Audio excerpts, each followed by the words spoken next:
Hello to everyone! Ayan, andito na naman kami sa Around the Upstat. Naglakad-lakad na naman kami. At dahil maganda nga yung weather, ayan, sinulit namin yung mga gandang weather ngayon. Naglakad-lakad kami at minsan sinusulit namin kasi minsan lang gumanda yung weather dito. Minsan lalamig, minsan mamaya-maya winter na. Ayan, kaya ngayon summertime, masaya kami kasi nakakapaglakad-lakad kasi maganda yung weather. May sun on Targang pa at may nakita kami nag-harvest ng yung pakain sa mga hayop nila.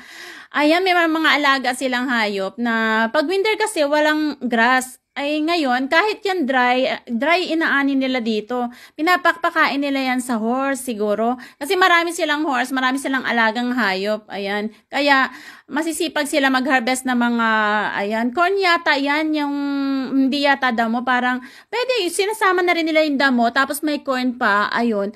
Kaya lahat sinaharvest nila dito para pagdating ng winter time, ayun yung Sonin Intergang, ang ganda. Ayun, ako pa sayaw-sayaw, nag-enjoy talaga ako. Kasi gusto mag-exercise lagi.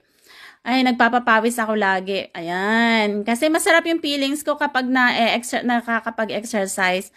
Ayun nga, ayan. Kaya sila, pag winter, nakaprepared na yung mga pagkain sa mga hayop nila. Hindi sila mamumroblema. Yung pag summertime, ang sipag nila mag-harvest.